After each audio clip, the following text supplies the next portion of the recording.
Hello and welcome to the Let's Play of Might and Magic, Book 1, The Secret of the Inner Sanctum. And as you can see up on the screen, I kind of have the intro graphic and music going from the game. This is being played off DOSBox. You can find the game on Good Old Games called I got the Might and Magic 6 Special Edition or Limited Edition version, so you can go buy that. It gets you a total of 7 Might and Magic games, which includes the Sword of Zine, and this, of course, is the first one. Might and Magic is a game series that has an absolute, ginormous amount of lore and history behind it. I don't really know that much about the Might and Magic series, so this is kind of a blind run, right? I don't think I've ever played a Might and Magic game before this. I have played another game by New World Computing, in which you kind of are strategizing and whatnot, but this is a whole different game. This is a role-playing game to the max. It's very retro, as you probably already have guessed. It's very low graphics. So let me show you the scenes, right? So you can see how the graphics are kind of spinning here, and you can see my mouse and cursor. It says press space for the scenes, right? So here you go. I'll hit space, and it'll show us some intro graphics, right? Kind of like a demo. Alright, shows a sign above the door reads, The Inn of Erliquin. So, like, we're standing here and it's first person, we see the door. So there's a gnome and an insect. While adventuring, you'll encounter creatures both friendly and fierce. Every monster's characteristics are unique and challenging. So it's kind of like we're in a dungeon area. A strange moaning sound echoes ominously through the cavern. Discover a warrior's stronghold or a wizard's lair, a dragon's den or a maiden fair. The treasure could be great if you meet the challenge. Shows mountains, and it says a sudden avalanche seals your retreat. There's no turning back now. Alright, and giant eyeball. Fantastic creatures abound. To deal with these menacing beasts is an elaborate combat system featuring 94 spells and numerous battle options. Yeah, so there's a lot of spells for this game. An iron box, it opens. Each share is worth 38 gold. It kind of shows a demo of what you can find. Journey now into an age of chivalry in an alternate reality and explore the land of Varn through the forces of might and magic. Indeed. So, yep. So we get the first name of the land is Varn. But yeah, so just to clear things up before we begin our Let's Play, I'll talk about exactly what we're going to do and how we're going to play this Let's Play. So that being said, this is not a blind Let's Play. This is going to be using a strategy guide. We're going to be using a strategy guide from Blogging Games, and I'll show you that now, and occasionally I'll show this up on the screen, and there you go. So, as you can see, I kind of have it pulled up in Firefox, and yeah, so this strategy guide has 3 parts. The first part is a newbie-friendly walkthrough. This kind of just is the main game. It's kind of low spoiler content. It does have some spoilers, but we're going to be using this to try and get around and make sure we can do what we do without wasting too much time. The second part, of course, is the optional content, so we will be doing optional content. This is not going to be a main game rush through. This is going to be, we're going to try and explore everything we can possibly do in this game. And the third part of this guide is the maps, so we're going to be using the maps. I plan to try and explore and see things and chart out everywhere I can go, and just to show you, the viewers, and to experience along with me. So, that being said, it won't be a complete blind. We are using a guide, but we're not going to be using hacks, so don't worry. We're not going to be hacking or cheating our way through this game at all. Occasionally, I will kind of cut away and do some grinding. There is going to be a lot of grinding we have to do in this game as an RPG, so I will have to level up off screen, and because it is kind of boring and repetitive a little bit. So that being said, I will show you battles from when we go location to location. Alright, so as you can hear, the sound is going on in the background, and that is the best sound quality that this type of game has. Other than that, there is a loud beeping that occurs during battles, and it is highly annoying. I will show you that in this first playthrough, in this first video, but other than that, I'm going to mute the sound. So please, don't be too offended if I'm not sharing you the sound, because honestly, there isn't any, right? It's not good music. And I encourage you actually to go and use this soundtrack, which I have linked in the description, just like the guide and just like all my other information. Use this soundtrack. It's a Heroes 3 of Might and Magic. It's a link available on YouTube. You can listen to it while we play the game, and it sounds great, right? But I would rather you choose what music you want to listen to, what sort of fantasy, like some people like Skyrim music and Morrowind and Elder Scrolls themes, and other people kind of like no music at all, or maybe they like more ambient sound. So I'd rather let you choose what you want to listen to while we play. But the music in this and the sound is not very good. So other than that, the only last thing I'll say is this is the manual. Oh, this is the manual, the official one, and I have this from Abandonia, and you can check it out too. But other than that, we kind of really won't use the manual too much. It's kind of, there's some part of this I want to read, but that's for when we start getting into this. Yeah, Beginner's Guide to the Adventure, just to give you a little bit of information about it. But other than that, we can kind of begin, right? So let me show you kind of what the screen looks like itself. So I hit escape to start the game. Are you ready? Then press enter. So as you can see, there's no sound at all, right? It's very silent. And the first thing it shows you is, hey, Might and Magic Secret of the Inner Sanctum. You've got some options here. We can press C to create a new character. We can press V to view all our characters, or we can press a number 1 through 6 to go to a town. And in this game, there are towns in which you start in, and that the starting places are kind of oriented to be closer to a location. Now, it's important to note that if I press 1, this is the Inn of Sorpigal, and you can see I have all these characters here. But if I press number 2, the Inn of Portsmouth, I don't have any characters in this inn. So the way this works is that I need to get to characters, I can save them at the end, and that's how saves work in this game, is that once I level up in battle enough, I can come back with my characters to Inn of Sorpigal and save them here. Just the same way as if I had reached the Inn of Dusk, right? I could start from there. And so that's kind of how the save point system works, is that the checkpoints are at the inn. So as you can see, if I press 1, you can see the Inn of Sorpigal, and we have our characters here. And the other options is create new character and view all characters. Before I show you the character creation, which I have already done, I would like to show you what all the characters that we have right now. So up until letter G, these characters are the initial starting party, right? And they're kind of pre-made characters, and they're one of each class, which the guide recommends you do, is that you have one of each class if you would like to play along with us. Make sure you at least have one of those. And the way character creation in this game goes is like this. So I'm going to press C, and you have to roll stats. So if I press enter, you can keep rolling and rolling and rolling and rolling and rolling.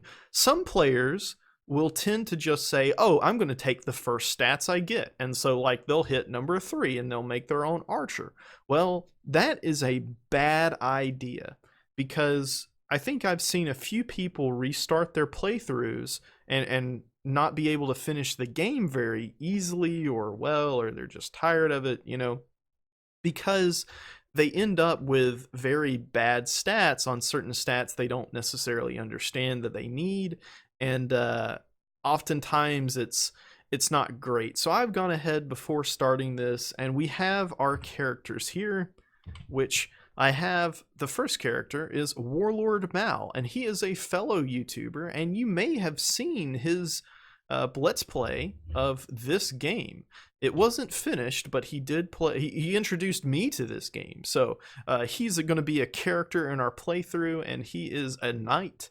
And as you can see, he has high int, high might, high personality, and pretty good stats on everything except luck, because luck isn't too needed. So he has kind of low speed, but kind of low endurance. But overall, these stats are fairly decent, and he has might, which is good, right? So, we also have Grugtar, who is a fellow YouTuber on this platform, and he is most famous for his Let's Plays of Ultima. So I got introduced to Ultima by him. It was fun to watch him. He also does Let's Plays of various other games. He's into Magic the Gathering as well. He's played some Final Fantasy games. He has a current Final Fantasy Let's Play of Final Fantasy 4 going on, which is really 2 in the United States, right? But he also is doing a World of Warcraft Let's Play, a World of Warcraft Classic Let's Play. So please go check him out. You will not be disappointed, I promise. And just like with his character in the game, he is a good half-orc paladin. I couldn't make him a full orc, unfortunately, so but that's going to have to be it. And he's a paladin, so he's got fairly decent stats too. Kind of good might, good endurance, much better endurance than Warlord Mal. Oh, and also what Warlord Mal is doing these days, so if you care to check him out, he does finished game experience, kind of modern games. It's really neat. He did like a full nearly a 2.5-3 hour Let's Play of Mass Effect 1, and it was really good, really well done. So go check him out. It's pretty great. Of course, as you can see, is Sylvanas Windrunner is our archer, and she's a famous character in the Warcraft series, and she's a good elf archer. This is before she becomes undead, of course. So there you go. And for our robber is Ferris Sherwiz, who is a Final Fantasy character, and she's kind of like a pirate captain at the start, but she does have some backstory that I won't necessarily spoil. But yeah, so she's female neutral human and robber, which is really a rogue, right? And we have me, Eclipse. As you can see, the channel's name is White Sun Dreams, but my character's name is really Eclipse, and I'm the cleric. So I've got decent stats and speed and personality and intelligence and stuff. A little low luck, but other than that, that's going to be me. And finally, we have Kurgan, who is from the game Arcanum. And if you have not played Arcanum, I highly recommend it. It does take some time to get into it. It's very difficult to get into, but it is very rewarding to go and play it, right? Like, there's modern inventions that help you get through it. There's cheats, there's save states, there's all kinds of things you can do with the game that really make it more enjoyable from a modern perspective. There's high resolution patches.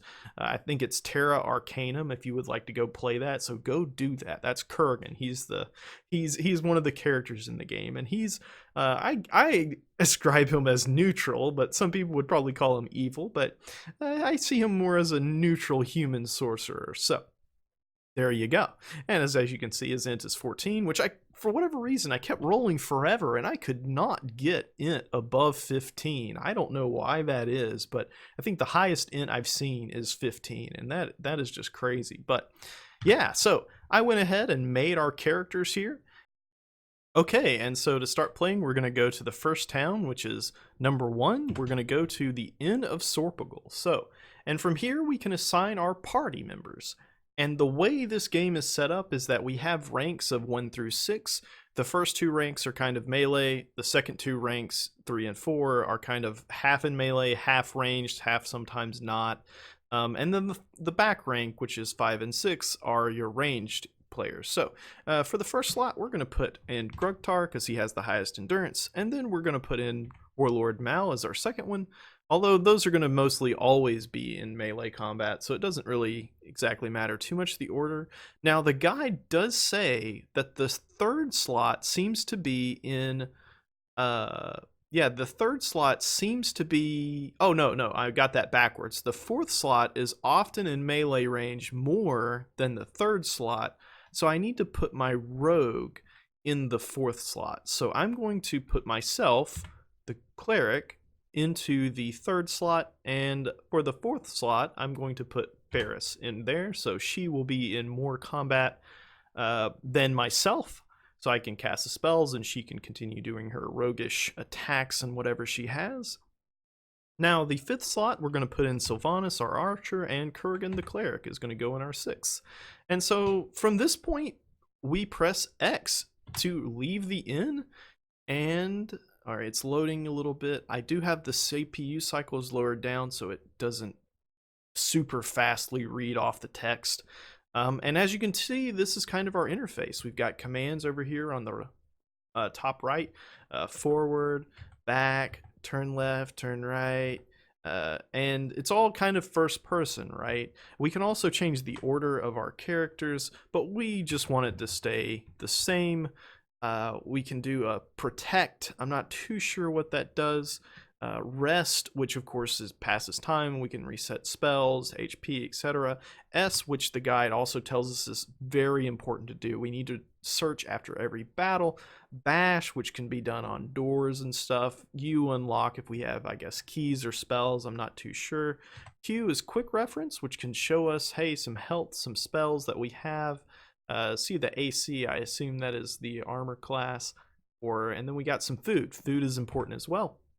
And then we can press the number to see what they have and see if they've got that. So, as you can see, they have all a club in their backpack, and we need to do that. We need to equip our items before we can use them. So, I will press E to equip, and then I will say A. So, we have equipped that. Great.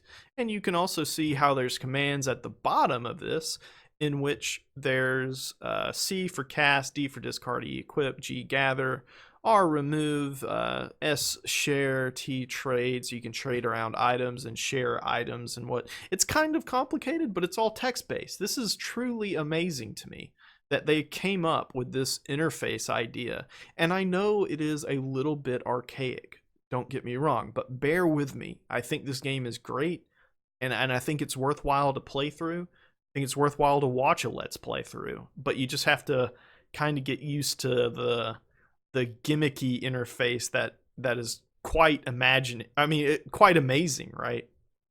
All right, so we'll click escape and go back, and we'll go to Warlord Mal, and we're going to equip his club, and then we're going to go to me, and we're going to equip our club. And we're going to go back, and we're going to go to for Ferris, and we're going to equip the club. And same thing for Sylvanas. Oh, she already has a club. Oh, did I miss someone?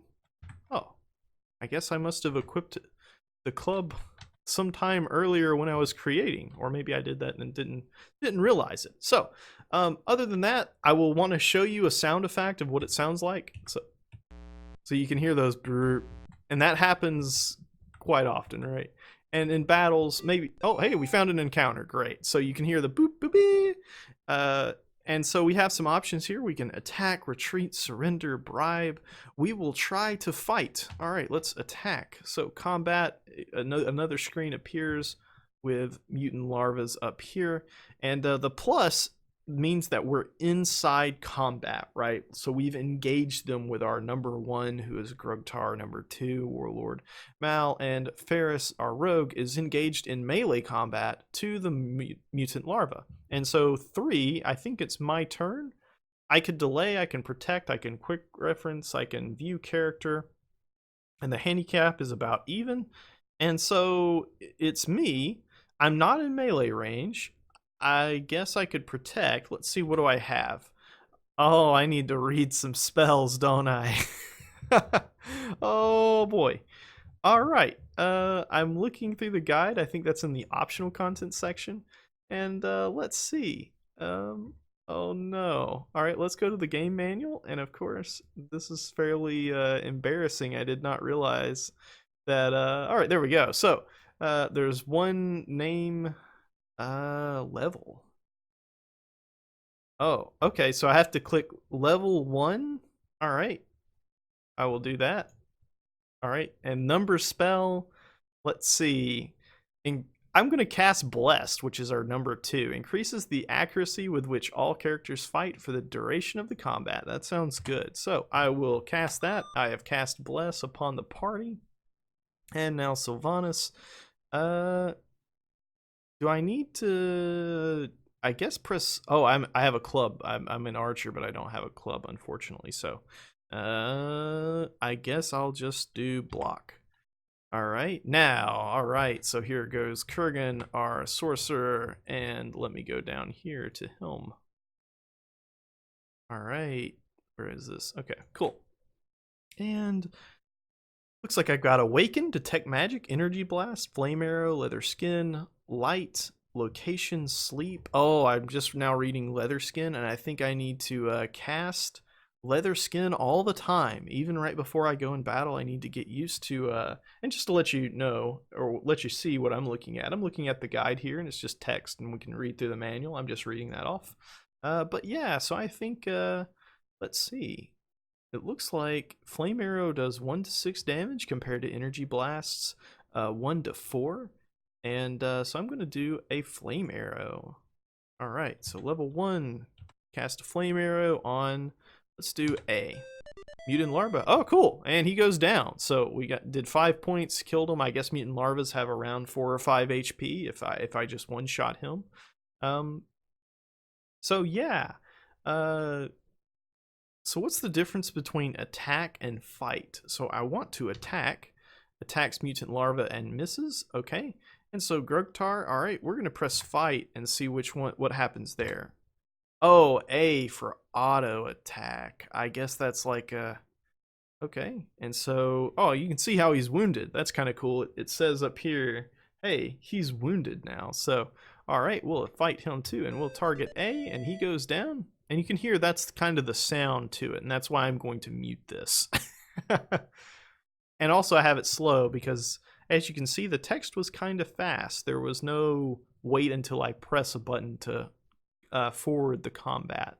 So now it's my turn again. We already cast Bless, and let's go back to my spells here. And yeah, so I'm going to cast Blind. 1 and 3, and A through C. I'm going to cast it on A, of course. Oh, mutant larva is not affected. Okay, and then I'm going to block with him, and then I just need to pull up a whole new tab, and we're going to have, so I can see both my spells at the same time. So instead of me having to scroll through every single page, although I'm sure we're going to be getting used to casting, or at least I am, going to get used to casting Flame Arrow. All right, cool. So mutant larva came down, and so let's see, fight A, go Grug, attack him. All right, so nice, Grug did his job. All right, Warlord Mal, and of course he attacks him for 7, and there you go.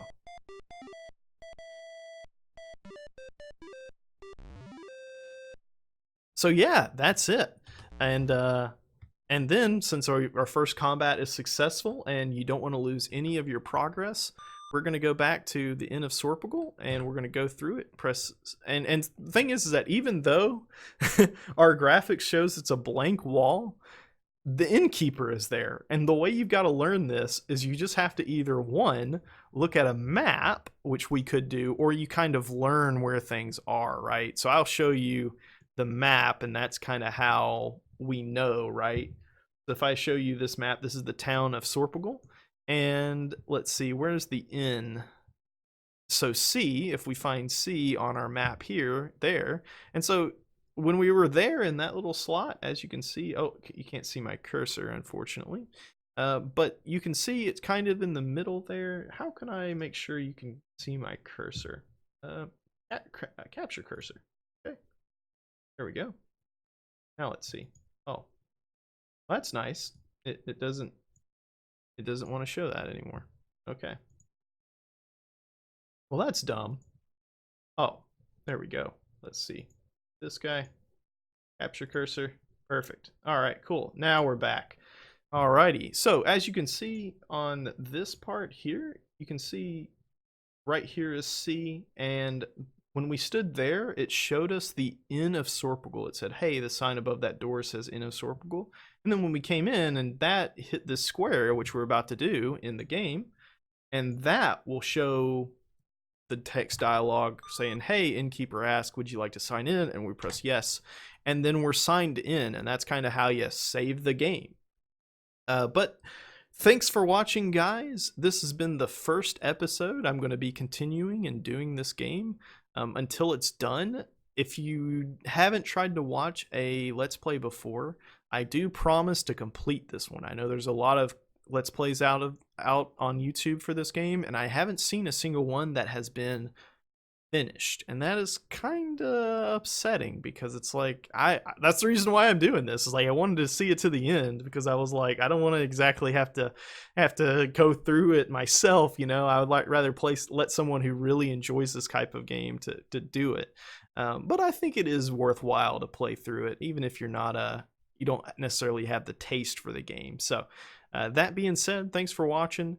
Come find me on YouTube. I've got some other Let's Plays. Of course, I have Phantasy Star, but others Let's Plays will eventually come out. And I stream out on Twitch every single day. I mostly stream League of Legends, but depending on what comes out, I might change games to something else. But yeah, see you guys next time. Thanks for watching.